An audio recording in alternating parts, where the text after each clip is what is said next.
The first question that has come on the WhatsApp, which has been selected by my group. The first question is from Brother Yusuf Shoaib, Ghana. What are the basic guidelines in Islam for choosing a spouse? A similar question is asked by Najiba, Afghanistan. I am a 16-year-old girl. How can we love someone in an Islamic way before marriage? And a similar question asked by Abdullah Mohsin from Dubai, UAE.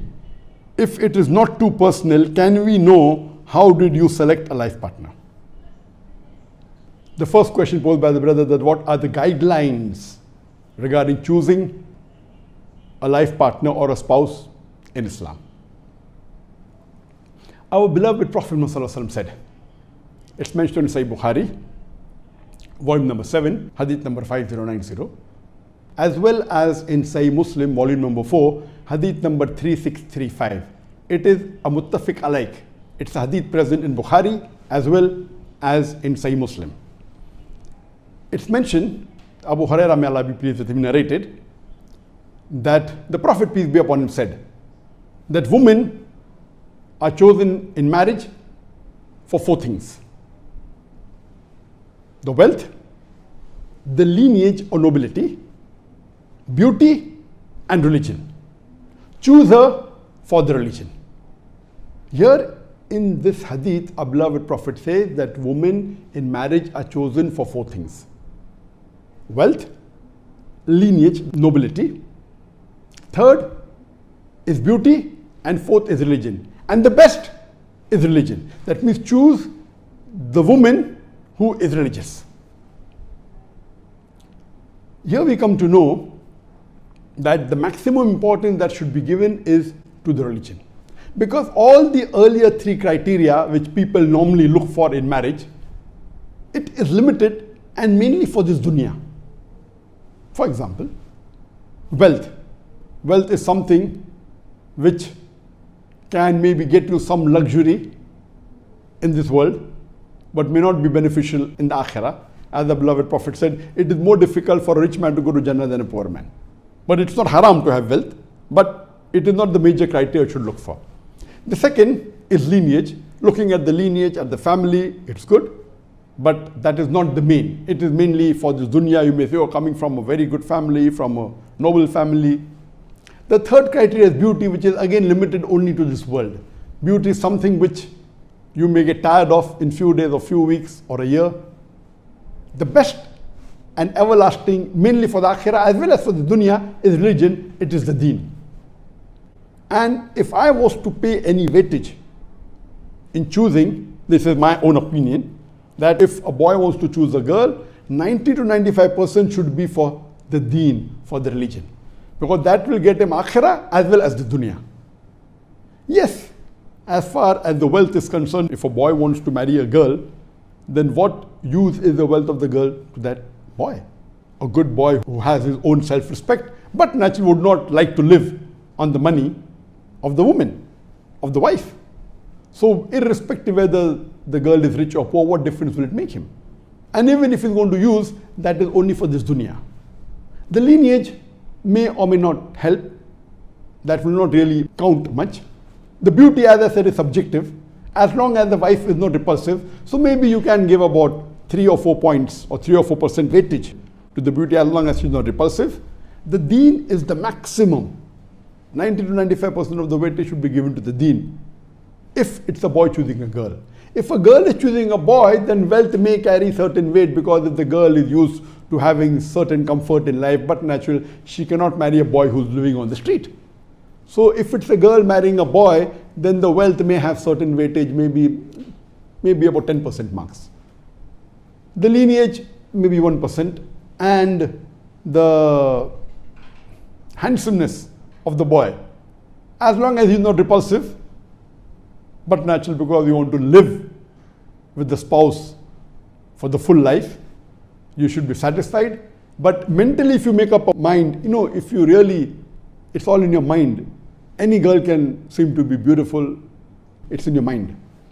So the handsomeness or the beauty carries a smaller percentage. So for the man, the religion, I would say, would carry 90-95% marks. And for the woman, when she's looking for a spouse, maybe would carry approximately 85% marks, the religion, the deen, which is the most important. Anyway, this percentage is from my side. It is not from the hadith. The hadith is very clear that the most important is the religion. That's it. This is my percentage.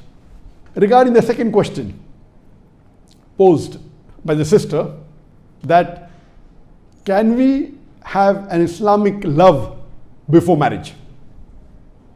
Regarding the love before marriage that we have nowadays in the modern society, in the Western society, but natural, it is haram. There is no LBW.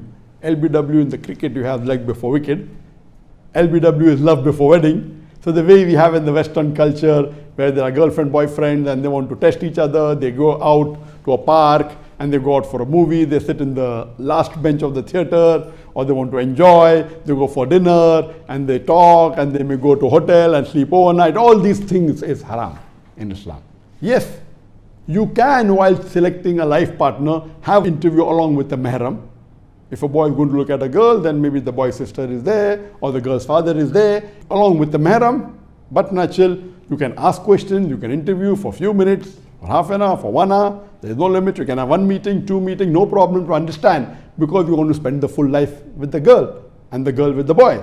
But going out alone and being in seclusion, the shaitan is there. The Prophet said that if there are 2 mahram alone, the third person is the devil. So in the Islamic way, yes, you can interview, but the love before marriage, what we have in the normal sense in the Western world, it is prohibited. Islamic way, yes, you can have.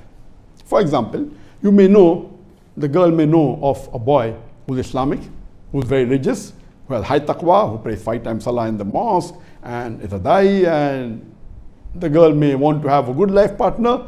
So Islamically, what she does is that she proposes to the boy who she thinks is religious through her father or through a brother, or the parents of the girl go and meet the parents of the boy, and in the Islamic way it's possible.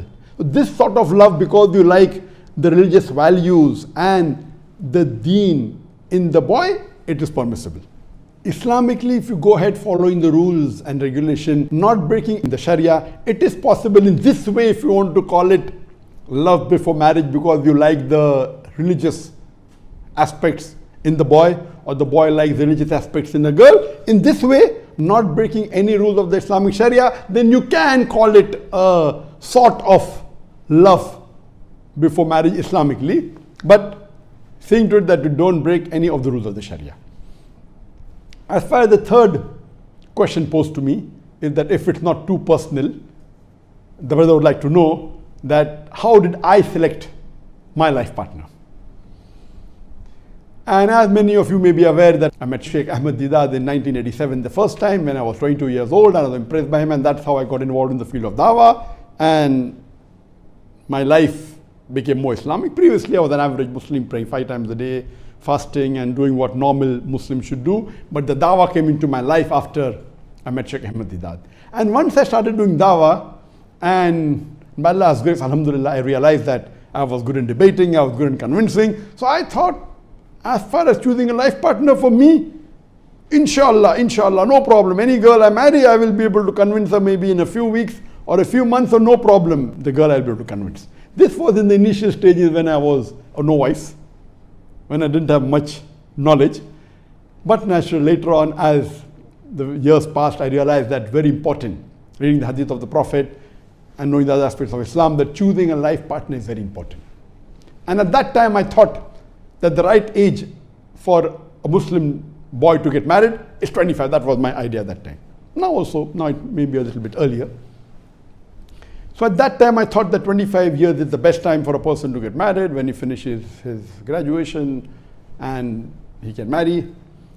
And at the age of 25, when I started to look for a girl and realizing, having more knowledge of the deen, reading the Hadith and the Quranic verses, my criteria was based on the Hadith of the Prophet ﷺ, which is in Bukhari and Muslim, that while choosing a girl, you look for 4 things. First is the wealth, second is the lineage, the nobility. Third is the beauty. Fourth is the deen. And the best is the deen. You should choose a girl for deen. And this hadith was ingrained in my mind, and I decided I want to marry a girl who is as religious as possible. More religious than me. That was my aim, to get a girl who is in the field of dawah and religious. So I told my sister that look out for a girl, and my only criteria, number one, is deen. Regarding wealth, the poorer she is, better for me, because I don't want to use any of her wealth. Lineage, it doesn't matter. And beauty, she should not be repulsive. That was my requirement. And with this requirement, I told my sister that she should find for me a life partner. And believe me, for 2 years she hunted, and she may have searched many girls, and unfortunately not a single one did she pass. Not a single of the girl who she thought and who she interviewed ever passed even the prelims. Later on, we got information that there is a Muslim girl in a neighboring city, Pune, which is 160 kilometers from Bombay where I lived. And we came to know that she was the head, the president of a ladies' Islamic Dawah organization. And I went along with my sister and my mother, and I went to Pune. I traveled all the way. I drove for a few hours, and I went to Pune, and that's how the first time I met my wife. And that time she wasn't aware, and we met her, and we spoke to her mother. My mother was there, and my sister was there, her mother was there, she was there. And later on, when we went back, then we sent the proposal, and then we had a formal meeting. So first wasn't a formal meeting, just we went and we met through one of our common friends. And when we had the formal meeting, we had for a few hours. And alhamdulillah, she was the first girl I met, or I interviewed, or I interacted to be my would-be wife. And alhamdulillah, the first was the best, and Allah blessed me, mashallah, with a wonderful wife. And alhamdulillah, I consider it to be one of the best gifts that Allah has given me. Besides the iman that Allah has given me, the best gift that Allah gave me is my wife. And she was from Pune. And in the first interview itself, it was nearly finalized. Then we had another meeting. My basic criteria was that she should be religious, and she should be a Dai. These were the two criteria, religious and Dai. And I could not find a girl better than her at that time. Already more than 27 years has passed for our marriage. At that time, I could not find anyone better in my knowledge. And alhamdulillah, this was the only criteria. The remaining was not at all important. But alhamdulillah, even though I wasn't looking for beauty, mashallah, Allah subhanahu wa ta'ala gave me a beautiful wife. And as I said, the beauty is in your mind. And alhamdulillah.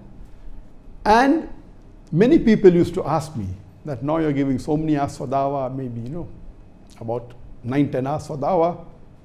Once you get married, you'll have to give time to your wife. How will you be able to manage both? So one of the reasons that I married a girl who is a daya, so that it's a Venn diagram. Most of our time would overlap. So when I gave approximately 5 hours to her in a day, maybe 3 hours was discussing dawah.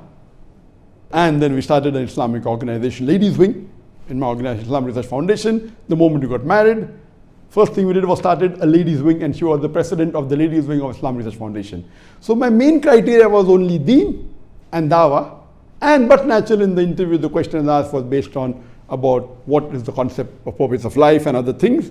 So basically these two are the criteria, and Allah blessed me. And the best blessing for a dai is to have a righteous and supporting life partner. For a dai, the wife can make the life of a dai hell.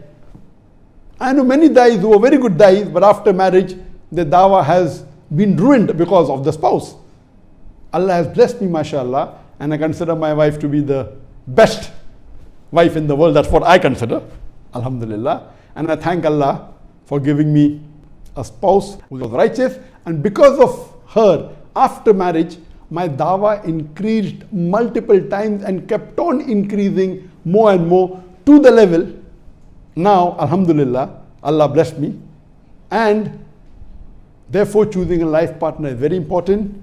And as the Prophet said, look for a life partner who's religious, look for deen in her. The other criteria are not at all important. Most important is religious and virtuous. Hope this answers the question.